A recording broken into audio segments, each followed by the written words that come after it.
This afternoon, we're going to have a book talk that's titled Ready for Disruption. And we're going to talk about Aaron and BK's new book, Strategy and Change. Just to kick us off, I want to just make sure, some of you know Aaron and some of you know BK, but some of you may not. So I thought we'd go ahead and introduce them. Again, I'm Terrence Roach. I'll be moderating today. I serve full-time on the faculty here at Northwestern's Masters of Science in Learning and Organizational Change. And we've got Aaron, who is an executive vice president at Aon. I've been there for 27 years. 27 years, going strong. And Aaron has held a number of leadership roles there on client engagement, corporate strategy, org effectiveness, and talent management. And BK, many of you know BK as well. And BK, you've been doing consulting work for how many years? 22 years. 22 years, but and another practice before that too. So yeah, BK provides consultation, executive coaching, and advisory services in the areas of strategic leadership and strategy formulation and execution. All three of us have taught in MSLOC. So Aaron taught for a decade and taught the course Leading with Strategic Thinking. BK and I still teach that, co-teach that together, and have been for the last decade or so as well. So, yeah, we're, and Aaron continues to teach here at Northwestern through Kellogg, an executive ed program. So we're big fans, obviously, of Northwestern, and I'm a big fan of the new book that's coming up here. So that's what we're going to talk about today. What we'll do is I'll start with some questions that I will throw their way. They'll be able to talk about, some of the things that have changed over the last decade since the first book that they had that's come out, a decade ago, Leading with Strategic Thinking. And we'll talk about the book, the new book, Strategy and Change. And then, from there, we'll open it up and see if there are questions from the field, from the crowd. So that's what I think we want to do here. Anything else, Aaron or BK, that you want to add? Well, I'm going to jump in and just take the opportunity before we get going to thank you. And that's you specifically, Terrence, for moderating this. But thank you to the group that we have assembled here, giving us the time, on a Friday. I'm sure you have a lot of things on your plate. And appreciate you making this a priority, because we couldn't be more excited. This is the first time we're actually doing a public talk, on this. But while it's the first time, it's built on 15 to 20 years, not just of our backgrounds you described, but actually working together. Because a lot of this, what we're going to describe here came directly from this program. And so, you described sort of our ties to Northwestern and just ties to this program. It's been wonderful for us. I know it's been wonderful for many of you. And the only thing you didn't add that I do is I'm an alum. And I actually can see Annalise right in the center of my screen. There's several of you that actually we started together here professionally on the work that we all do now here. And so it's very exciting to have an opportunity to actually start the discussion that we're going to have, in coming months on this book with this exact group. Yeah. Great. Well, yeah, so I thought we could dive in here. And really the first question that I have is, it's been a decade, right, since Leading with Strategic Thinking. This was their first book that came out a decade ago. And some of you I know have taken the course Leading with Strategic Thinking, that for those of you who are engaged or alum of the MSLOC program. But I'm just curious about, you wrote it a decade ago. So what has changed over the past decade? Oh my gosh.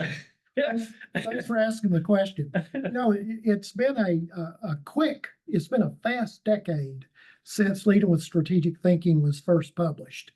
If you think about the history of Leading with Strategic Thinking, it involved the traditional review of the literature, but it also involved our interviewing and having conversations with about 300 executives who were identified as leaders throughout the world, literally around the world. And that in part helped us identify two primary questions that leaders are always asking and have an answer. How are we going to formulate our strategy? And how are we going to drive the resulting strategic change throughout the organization? And as we gave thought to that, we identified, in essence, 4 quadrants. And in each quadrant, we identified what we consider to be archetypes in terms of individuals as well as organizations. And the 4 archetypes involved Disney, both Walt Disney as well as the Disney organization. It involved GE, 3M, as well as South Africa under the leadership of Nelson Mandela. And we used those to represent 4 different leadership types. And those types included the visionary, which was Disney, the director or directional, which was GE, 3M, which was incubator or incubational, and then finally we had the collaborative, which was the country of South Africa under Nelson Mandela. So as we started working on the new book, we asked, so how have things gone for those archetypal organizations since 2015? And what we found was that it was a mixed bag in terms of the progress and the success each have achieved. If you just think about organizations existing now versus the way they appeared and the way they functioned back in 2015, there are some stark changes. For example, back in 2015, GE was a behemoth. I think that's how you pronounce that. Mhm. You know, as a Southerner, that's about a 15. Well, okay, I'll go from that. But it was a conglomerate and it covered various business sectors and it had different businesses and it was actively managed, but it in essence had a footprint that was global across different businesses. That is not GE of today. GE over the last 10 years, in essence, offloaded several businesses and now it is very focused. Focusing heavily on aviation. And the reason for that is because of the chaos, the turmoil, the disruption. They found that being such a behemoth was actually causing it to be something that was opposite or less than agile, and that it was not being as innovative as it needed to be to remain competitive. So that's one example of changes. 3M remains an archetypical incubator in that it's seeking out opportunities and it's always encouraging and reinforcing individuals to conceive and to research and develop and identify innovative products that others may not have even considered or thought of. But the 3M of 2015 is not the 3M of today. If you think about 3M back in 2015, you had individuals, you had teams, and you had parts of the organizations that were heavily into research and development. And they developed products and services that they felt that they could offer to markets throughout the world. You know, think of the Post-it note and the Post-it note story. Well, that mindset, that system, that structure and process resulted in the development of, I think it's referred to as the forever chemicals. And so that innovation, that progress, and that success on that front caused a lot of risk and in essence caused a lot of damage to 3M. So the freedom, the autonomy that they encouraged and reinforced back in 2015, that's no longer the case.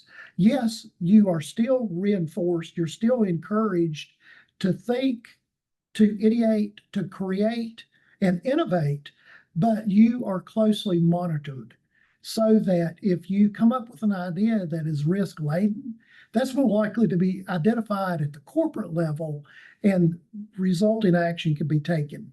And then finally, probably personally, from my perspective, the most disappointing is the country of South Africa under the leadership of Nelson Mandela.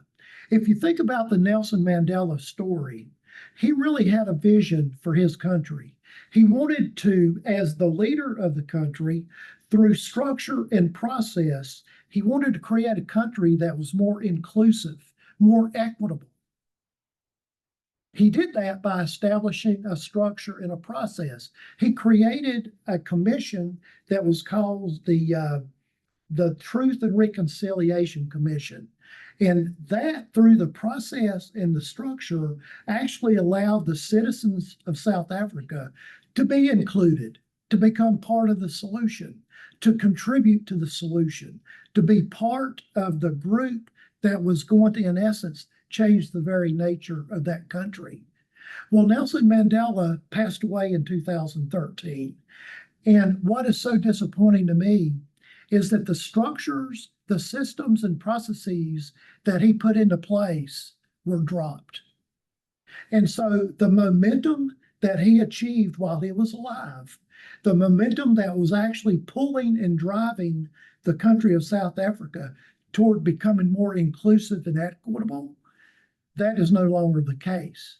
And because of that, for example, I think the DBP for South Africa has grown like 3% over the last 10 years, which is minimal or marginal at best. But that is a reflection of that lost momentum and those lost advances. So that's a quick snapshot of our 4 archetypes and the progress that they've made and some of the challenges that they have encountered over the last 10 years. Yeah, and there's definitely been a lot of change externally too here. When we think about it, just like the onset of AI, we had a global pandemic. There's just so many different things that were coming at us, right? So yeah, I'm curious, and maybe Aaron, you might be able to take this one. If we think about the new book, right, Strategy and Change, it builds on the framework from Leading with Strategic Thinking that BK just talked about. But what then again stays the same, and what is fundamentally shifted in how we define and really practice strategic leadership today? Yeah. Well, I think I'd start with, what did we say then? And I think most of what we said then, meaning in that first book and 10 years ago and in this class at Northwestern, is still valid and still true. Yeah. The principles of leadership and the way to address the 2 questions that BK started off with, those have not changed, and I do not expect that they would change. Now, there's a lot that has. So maybe go back to, like, why did we do this book, and kind of how did we come to the decision to make it focused on disruptive change? First of all, it was fun to do, to be able, and BK led the charge when it came to doing a chapter that is the analysis that you just summarized. It's always good to hold yourself accountable to, like, what did we say 10 years ago? But it's also scary. It was scary too, because frankly, we probably, you probably know about some of the books where they got, kind of revisited 10 years later, and like, oh, these companies that were good, great, what are they doing now? Yeah. Well, sure enough, there's some things that haven't worked out for these companies, but actually they're all still going concerns and going entities. Even South Africa, while it might not have had the GDP performance, because the 3% of GDP growth that South Africa has seen in the last 10 years compares to 30% worldwide. So it has clearly lagged. Yeah. However, it is still the only, as far as I understand it, the only example of that kind of peaceful, transition in a government, model under very challenging circumstances, and that is still an asset to the country. So and you could go through all 4 of those examples and actually say, yeah, okay, GE had to fundamentally, revisit and actually abandon its core premise. It was basically a company that succeeded on 2 things for 100 years: capital allocation through GE Capital and leadership development through Crotonville. Neither of those exist today, and it's been broken up. But you know what? Those individual companies actually collectively now, since the change, have actually performed wonderfully. And so it's not that these were not successes, it's that they faced radically different circumstances, and you started to refer to some of the reasons. Who would have thought in 2015 that we would have be talking about the things that we're talking about today? None of us. And yet they are the majority conversation today. I don't know if any of us could go through a day without talking about, what's going to happen in the world about AI, and we'll get into that here in a second. So we were actually approached by our publisher Wiley to after the first book. It was probably about 6 or 7 years later that we started the conversation, and they said, you know, that did well. Would you like to do an updated edition? We thought about that. We decided to actually instead do a follow-up, and we actually you know, have added 2 collaborators, and they're not here today, but let me just spend a minute on Ward Ching, who is a colleague of mine at Aon, and actually teaches at University of Southern California. His specialty is disruption. And then Richard Water, another one of my coworkers who leads our global consulting and is based in London, his specialty is risk consulting. And these were really good additions because, you know, the world today is full of risk and volatility and disruption. And so one thing that BK are not is marketers. So the first book, the title of the book was just the title of the class. And, you know, it's turned out really well. I mean, it's a fantastic class, and you know, many of you have gone through it and you know, hopefully feel the same. So, you know, and in casual conversations, I would just say, well, the first book 10 years ago, that was kind of just a book about strategy and leadership. So we spent lots of time with our acquisition editor, who's Zach, who's a wonderful guy, trying to come up with a name for this book. And we came up with a lot of bad ideas, and he was really clear, like, no.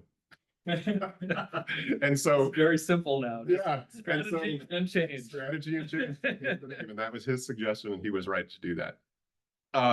And so, you know, let's not talk about, you know, kind of what are we now talking about today? And so strategy and change is really a book about, you know, how to succeed in disruption, because disruption can actually undermine things. And we gave examples of how those archetypes, you know, struggled, but it's also a chance to find new opportunities. And GE has found new opportunities in different ways. Yeah. So the principles are not different. The world is different. And maybe if you pull up, we had like one content slide we thought we would use, and now I think would be a good time. In addition to the types of leadership, there was one more thing that we actually covered in that book, which was sort of what are the core competencies of being a strategic leader? It turns out those are probably more important today than they were 10 years ago. So one of the things that didn't change is what they are, but their importance has been magnified because of the world. And so this is one of the first new things that we introduce in the book. We call it the decision ecosystem. And really, as it says there, the amount of complexity, you know, the amount of disruptive change, you know, I would say is, you know, more severity, you know, more frequency. But one thing I would add, you know, to that is it is also happening in parallel. You know, I think 10 years ago, your average executive, you know, if asked like, what are the challenges you're facing, would certainly have an answer, and it might be like one big thing. Yeah, one. In any given day, I think we're lucky to face one big thing. And so one of the really big challenges is the sources of change, particularly accelerated by technology. They're not technology issues, but like even the pandemic was accelerated because of technology. Transportation, you know, accelerated the spread of the coronavirus compared to any previous pandemic in the world by orders of magnitude. That to me is illustrative, and this is like Ward's expertise. So there's a whole great chapter that he led on around, you know, the accelerative nature of technology and the challenges that it introduces in disruptive change. And the reason that then we lead to this decision ecosystem is because the sources of change are multiple externally and internally. And so it could be big global megatrends like, you know, a global pandemic or AI. It could be changes in the competitive landscape. It could be changing interests and priorities of customers. And it certainly can be regulation, as we've all seen this year in particular. And, you know, for that matter, you know, priorities of workers today in having hybrid and remote work opportunities are different than they were just a couple of years ago. So all those external factors have to be worked through. At the same time, the internal sides of an organization is complex, often because of what's driven by those external things. At the heart of it, it puts more pressure on 3 things that an organization has to be good at and that leaders have to be good at. And this was actually pleasing to us in our book 10 years ago. We talked then about core competencies. Now we're talking about them as capabilities. And we talk about capabilities, they can be organizational and they can be individual. But the way we introduce them and the heart of the book is going through one at a time. Insight, choice, and risk. How do you succeed in a world of disruptive change? You have to be really good at pattern recognition and finding what's coming around the corner. You have to be really good at understanding the choice dynamic. Like, what are the way that we want to frame this decision? What are our options? And ultimately, what are we going to decide? And then managing risk in this world, I think is more obvious than it's ever been. And it was in what we talked about 10 years ago, but I don't think we did justice to it. So having brought Richard in, he wrote the chapter on risk, and he is, amazing at it. Risk now is not an afterthought. It's not what you do after your plan. Risk is woven through every step of the decision-making process. And so, we're really excited to start a conversation with this book around, well, what's going to happen in the world 10 years from now? No idea. No clue. Although you're going to ask us that next, I think. But what do we know? There's going to be extra pressure on organizations and leaders to figure out how to navigate that. And the way to be successful to do that is by really focusing on how does an organization handle insight, choice, and risk? How have we built that into the fabric and the way we manage this organization? And how does every leader, and I don't mean leaders like CEO, I mean every leader, frontline to the top, actually navigate the work they have to do. And it's the same things. They have to bring insight, choice, and risk in order to figure out how to be successful in work. Yeah, so excellent. And it, to me, brings two thoughts immediately to mind. Oftentimes in our class, Leading with Strategic Thinking, students will ask, so what is the difference between strategic leadership and a person being a strategic thinker? And if you think about what Aaron just shared, it focused on strategic leadership, the insight, choice, and risk. They're fundamental principles that either contribute to or drive or enable strategic leadership. When it comes to an individual being a strategic thinker, that's in essence an individual who is thoughtful and thorough, an individual who has self and situational awareness, and an individual who does not become distracted, an individual that becomes and remains intentional, and again, is not distracted and pushes away from disruption. So, that's one thing that immediately comes to mind, the difference between strategic leadership and being a strategic thinker.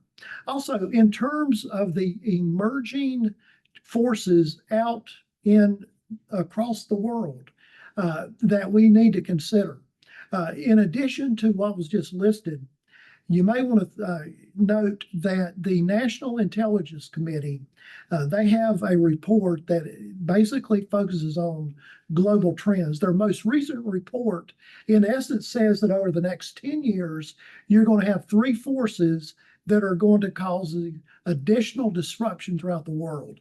One is that whether you're dealing with a community, a region, or a nation, people are becoming more fractured. So the global community is becoming less of a global community, regardless of your level of detail or specificity. Second, there is growing imbalance throughout the world. Whether you are thinking about the financial wealth distribution or the distribution of water and the availability of drinkable water, it is becoming imbalanced. That imbalance is causing individuals to respond emotionally. And in terms of the response, individual communities and regions and nations around the world are becoming more capable of causing conflict throughout other regions and other parts of the world.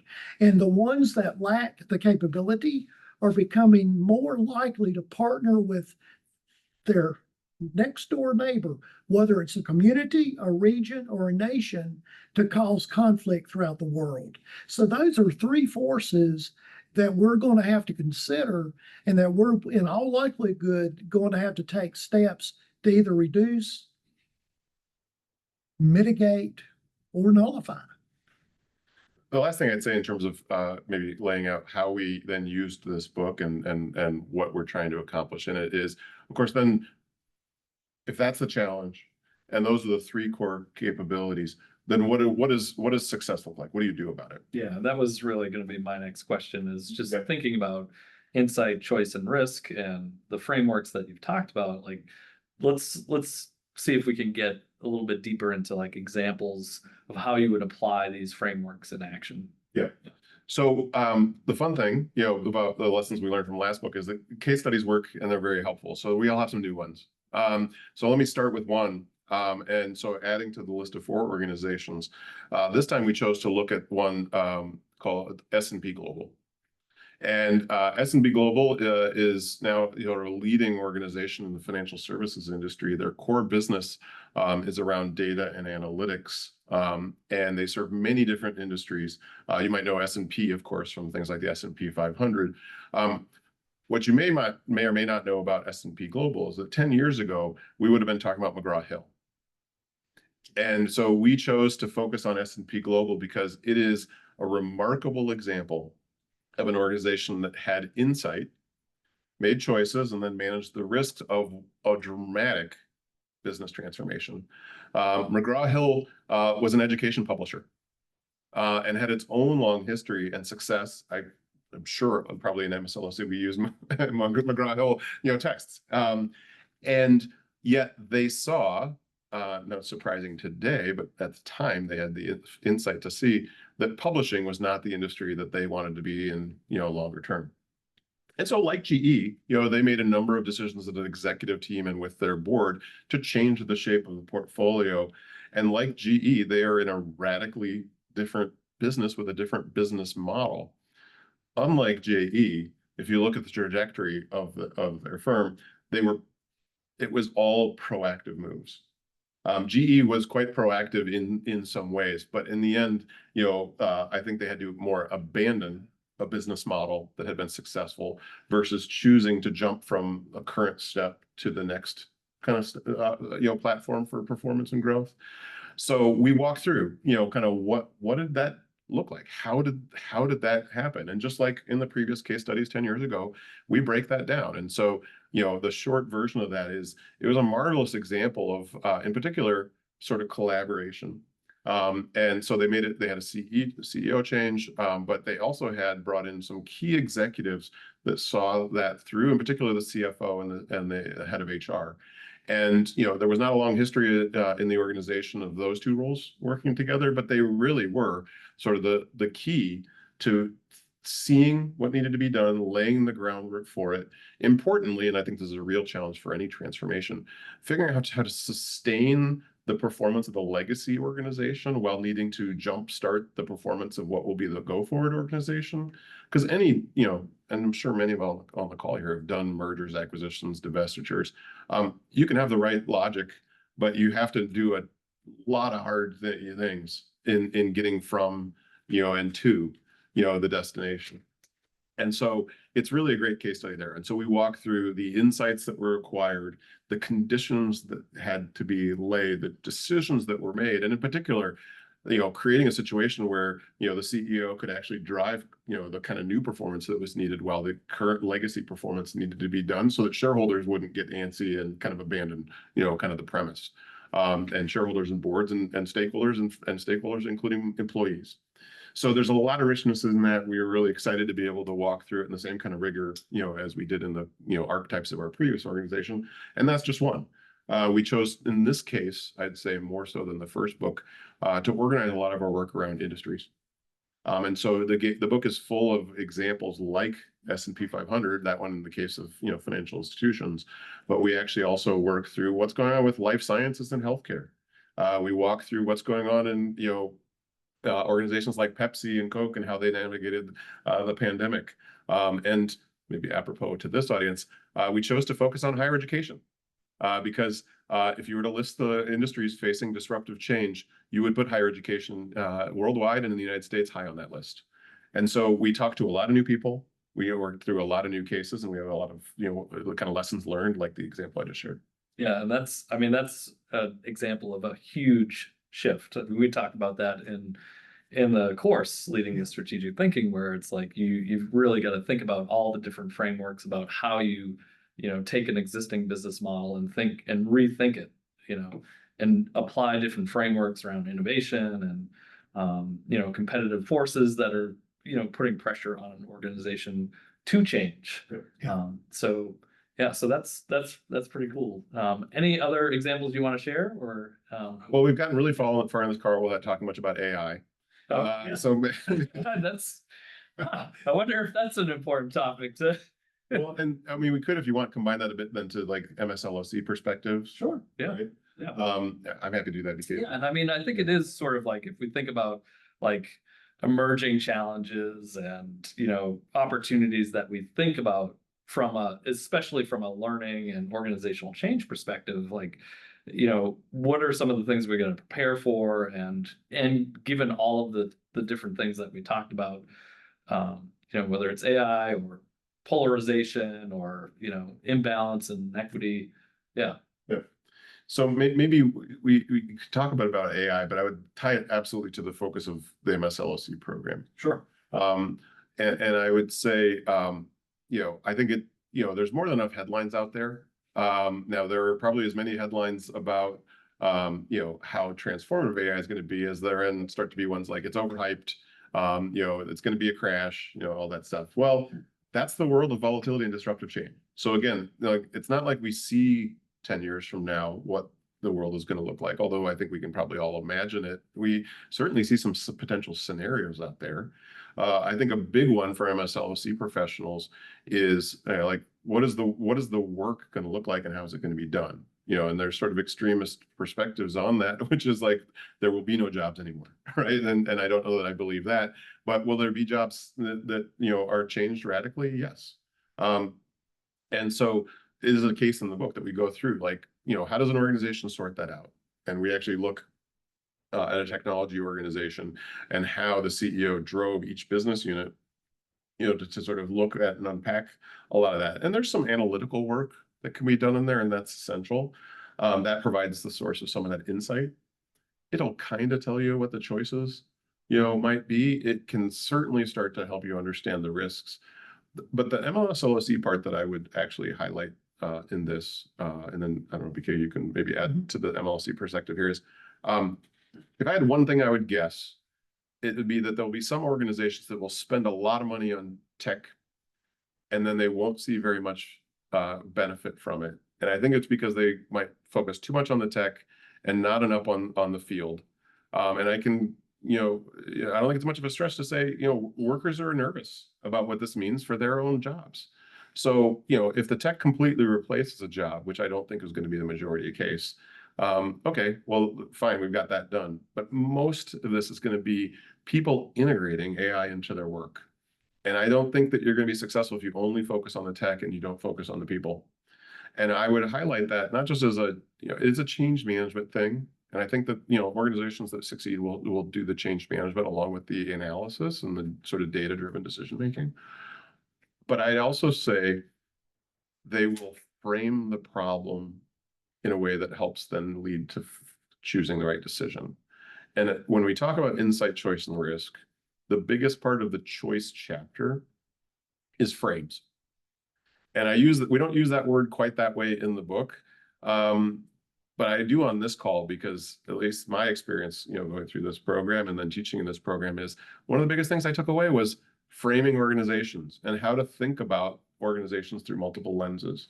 And actually, I think that professionals on this call actually are going to be very well equipped to take that part of this forward. And organizations that don't have that ability and somebody who knows how to think that through will struggle.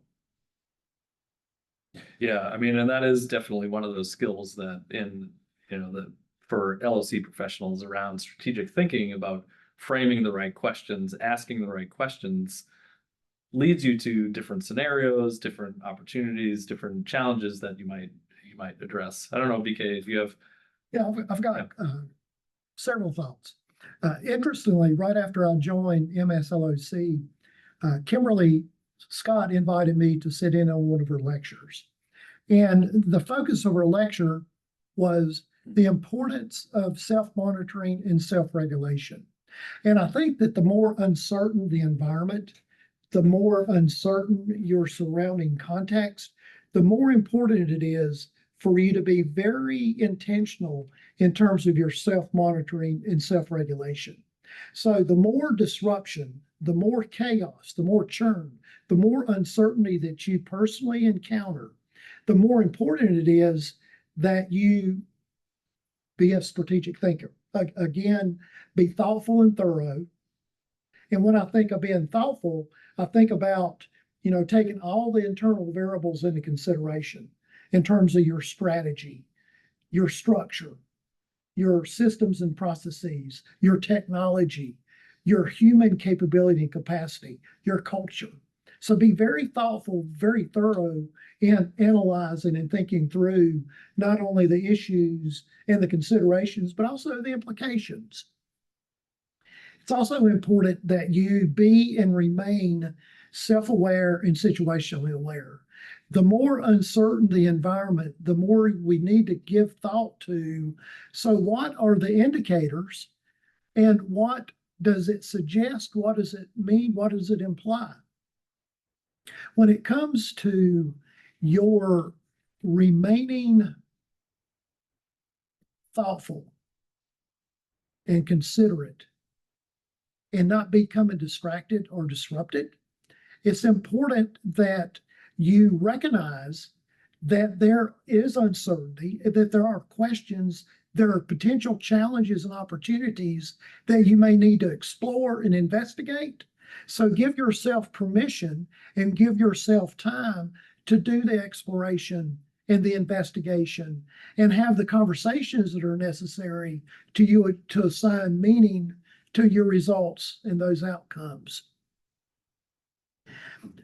I always come back to the self-monitoring and the self-regulation. If you are working on a project yourself, or if you're working with and through others, there are certain reflection questions that I'd encourage you to consider. And again, the more uncertain and the more disruption, the more chaos, the more important these reflection questions. For example, at a certain point or at certain points throughout the process, ask yourself, have I given enough time and put forth enough effort to thinking through and really considering the issues, the considerations, and the implications? And as I think through and analyze and draw conclusions and make decisions on those fronts, am I applying tools and techniques and methods that will allow me to approach that in a disciplined and informed way? And if not, what might I do differently? And then even when you draw your conclusions and make your decisions, it's important that you differentiate you're making a valid decision and you're making a credible decision. A valid decision is the decision that will allow you and will contribute to your obtaining or achieving your goal. Whereas a credible decision is one that's likely to be accepted and become part of the motivation or the drive of one of your followers. One thing I always keep in mind, you might make the best decision in terms of validity, but if it is not adopted and if it does not become a compelling motivation of your followers, odds are it's going to lead to suboptimal results and outcomes.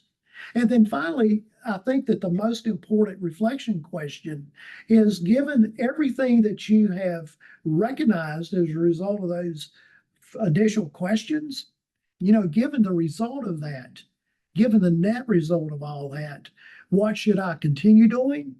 What should I do differently? What should I stop doing? The old start, stop, continue exercise. So that's what comes to my mind. And like Aaron, I think the MSLOC positions you to make the needed progress and to be both short and long-term successful, regardless of the amount of churn, the amount of disruption, or the amount of uncertainty that you face. Yeah.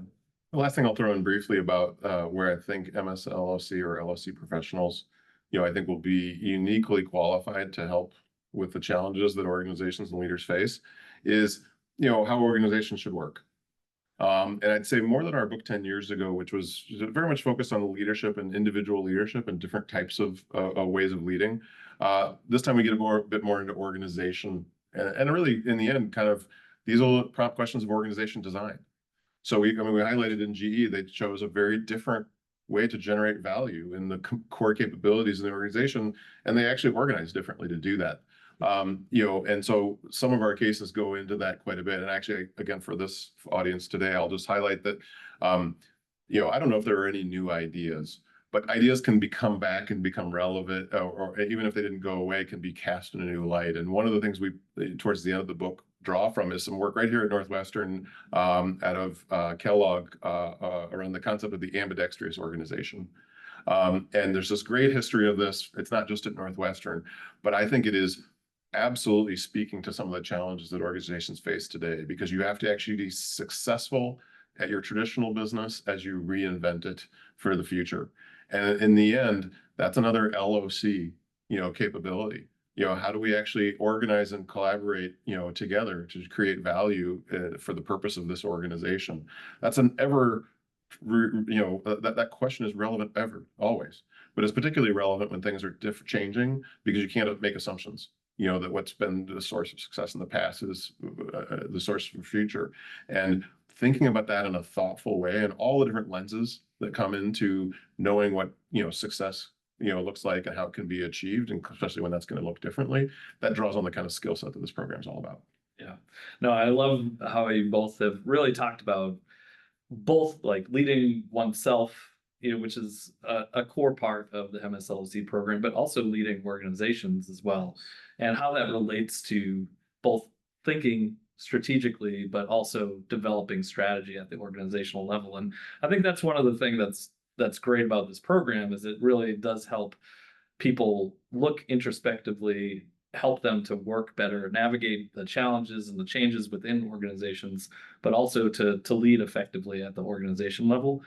And when you're really focused on strategy, unless the strategy is stay the same, which is probably not a great strategy in times of disruption, it's going to lead to change. And that's where I think the rest of this program comes in and gives you all the different various tools, techniques, frameworks, that you can apply to ensuring that you're enacting a change in a credible way.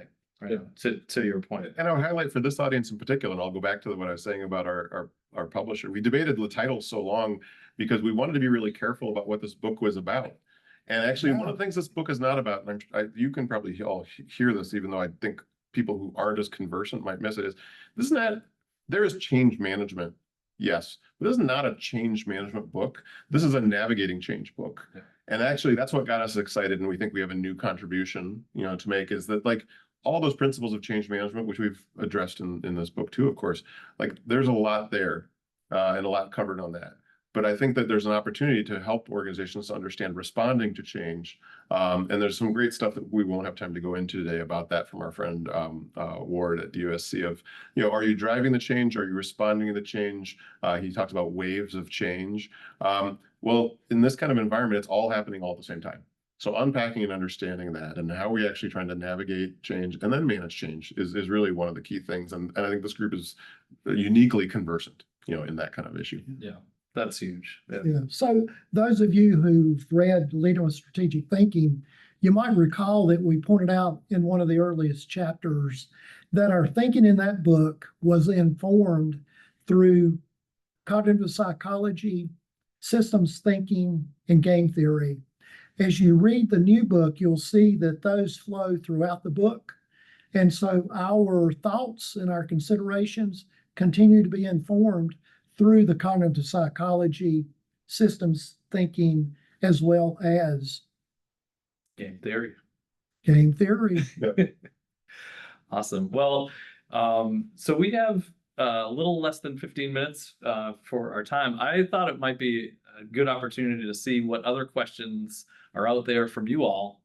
Feel free if you want to put, probably the best approach would be to put your question in the chat, but if you're really, if you really want to ask something, you could use that Zoom thing and maybe raise your hand and we might be able to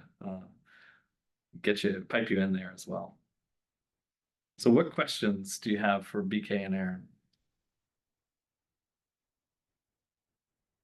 And this is where, just like in the classroom, we pause awkwardly. Comfort with silence. Where can we get a copy? Yes. Oh, okay, well, that's an easy one. You glossed over that part. All right. All right, I'll go there since that's the first one. Yep. So So where, this is a preview, just to be clear, and we're about 30 days from the book's release. And so we actually do have information available on the website, and that QR code will take you there, or you see the web address next to it. First of all, let me just say, the website has content today. In fact, there's a few excerpts of the book that we've already posted, and we're going to be adding some more. Actually, there's also quite a bit we've been putting on and will through LinkedIn. So if you aren't already connected with us, we'd love to be connected with you. Pretty soon, we're going to actually start putting out case studies, and they're actually going to be written, as case studies for the basis of discussion. So, the first one actually is going to be around AI, and I referred briefly to, an example, a case study around how a CEO drove sort of an AI adoption strategy. So we'll be putting out a few of those that are in the book, but we're going to actually make them available generally. If you follow that website, you go to the QR code. There is, of course, ways to pre-order the book. Amazon and other places have it. If you pre-order it today, it will show up in your mail, and you'll get it the day it comes out, which is September 23rd. And then you'll see on there something. I want to maybe clarify this as a unique thing we wanted to do for this audience. There's a section of the website that's lists offers, and when people buy a couple of books, we're happy to do a few additional things for them. For this audience today, we want to actually offer that one of the things we're going to give with people who buy the book is an activation worksheet. It's a sort of a practical way to apply the things we've talked about, or insight, choice, risk. We would just like you to have that. So if you would go to the website, and if you just want to sign up for our kind of email sort of list, for anybody that signs up today through this, we'll actually just go ahead and reply to you and give you that worksheet. And that you'll see kind of like some of the things we've talked about here in terms of breaking down a problem into a change, how to think about the insight, choice, and risk, and that's sort of one of the sort of practical sides of this that we're going to be doing a lot, but we wanted to offer up to this group in particular. Awesome. You know what? I will just, because I'm showing the slide, there are a couple of things I just wanted to call out from an MSLOC perspective. There are these various upcoming virtual events. We'll get to the questions in just a second, but capstone presentations are coming up on September 2nd. Coach's Corner, we've got some information sessions. If you know people that are interested in MSLOC or the new program, Masters in Organizational Dynamics, for people earlier in their career or less than 2 years in. And then there's a couple of virtual chats and coaching program information session. And then there's 2 deadlines here for the degree and graduate certificate, October 1st. And then there is a Becoming a Reflective Coach Practitioner, part of our executive learning organizational coaching certificate there and change. So that's yeah, those are just some things there, but let's get to some of these questions. All right. Whoops. Let me go back there. And all right. So we had one funny one, I think, from Bob, who said he works for Morningstar. He would love to get a copy of the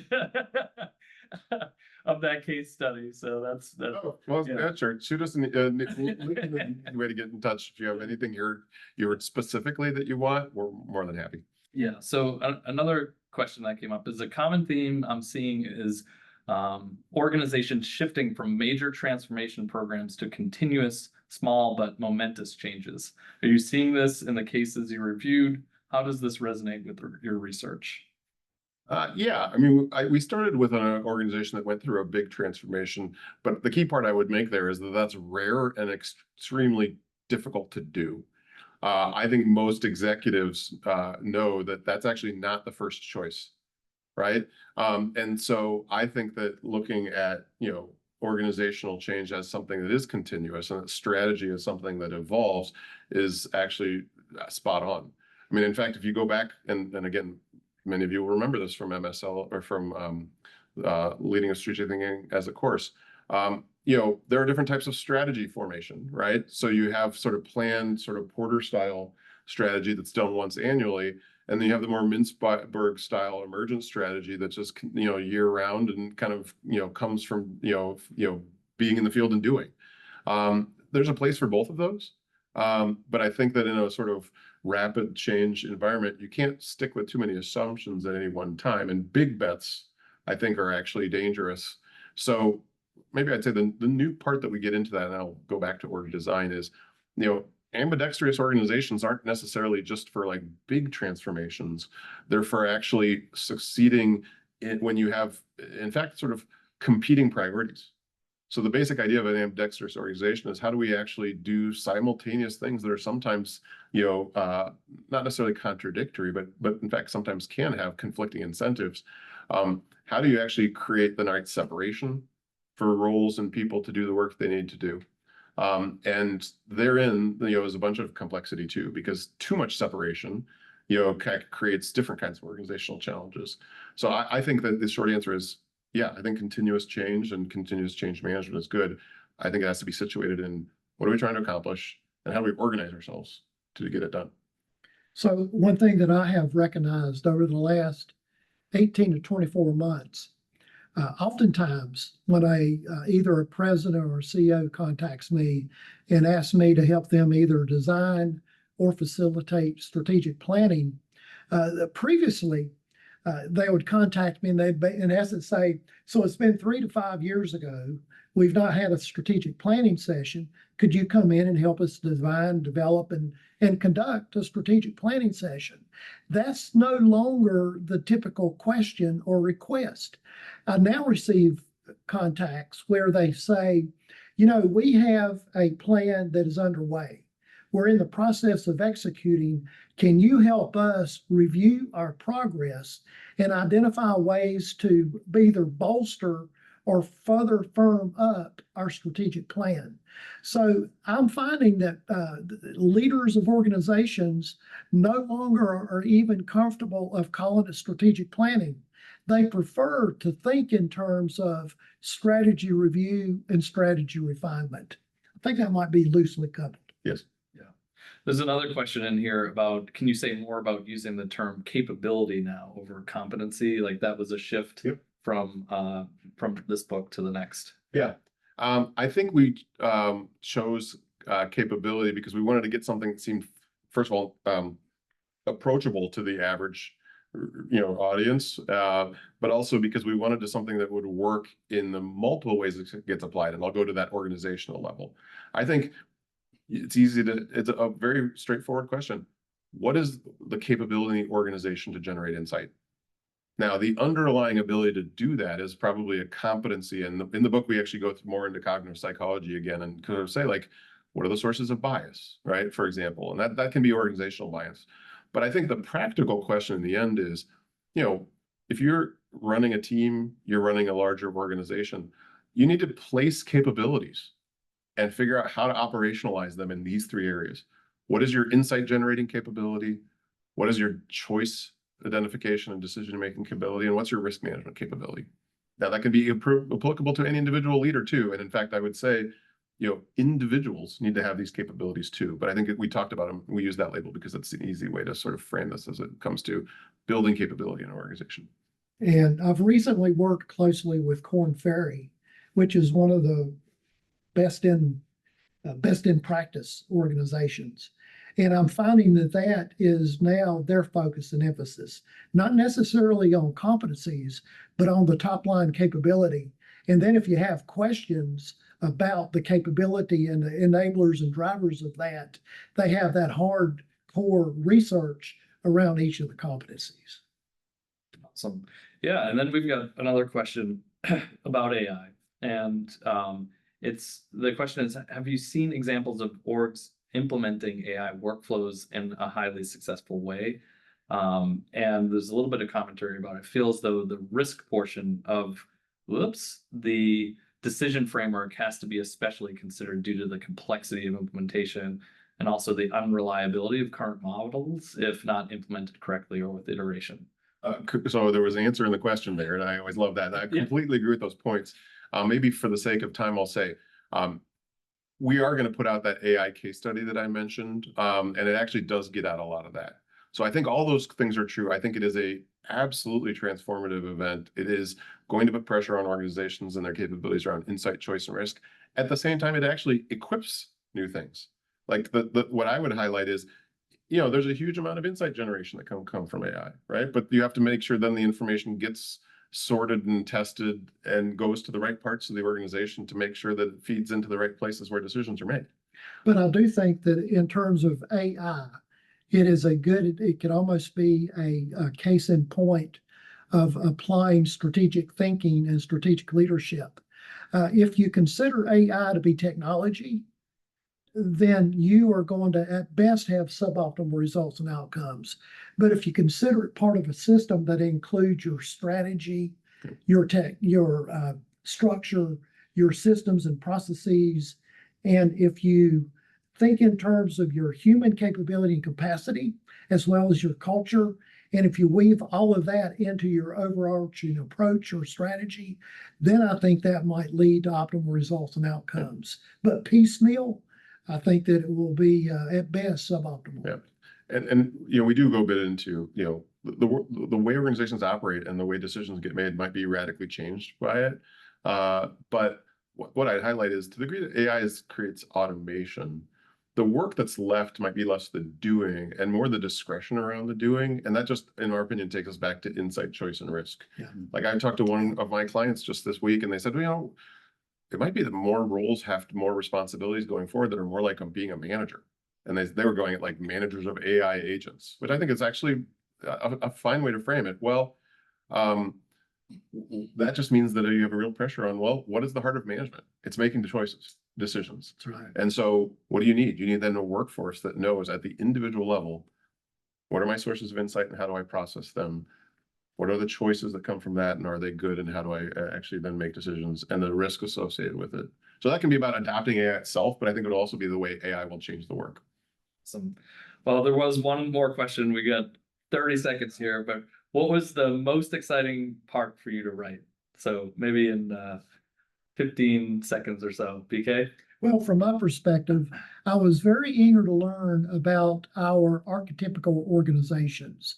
I wanted to learn about the challenges that they faced, the opportunities that they recognized and seized upon, and I wanted to find out how they were today versus 10 years ago. And I was very pleased when I discovered that when it came to the archetypes and when it came to how they formulate strategy and how they drive strategic change, they had in essence remained unchanged, even though they had dealt with a lot of disruption, a lot of uncertainty, a lot of chaos over the past 10 years. So to me, it's how much challenge there is to be sorted out. That's exciting, right? Like that can be daunting, but challenges are opportunities. And then one thing I'll throw in that's kind of fun is we almost put this book out, in late 2022, and we had some reasons we had to delay it. What changed? ChatGPT came out, and I just think if we would have came out and it would have then ChatGPT came immediately after, we would have been mortified. So it turned out really well. There's a big disruptive change out there that we were able to get it work in and start to think about how it is going to be applied, and we're all thinking about that today. So I think that those challenges are exciting. Yeah. So with that, thank you so much for everyone who continued to who came today. There will be a recording of this, and I know the MSLOC team is going to send a follow-up email a little bit later with information here about how to purchase the book, but also some of these upcoming virtual events. So definitely stay in touch. Hope this was helpful book talk for you, and maybe get a copy of the book. It's coming out September 23rd. Yep. Yes. Yep. Thanks. All right. Thank you so much. Take care, everyone.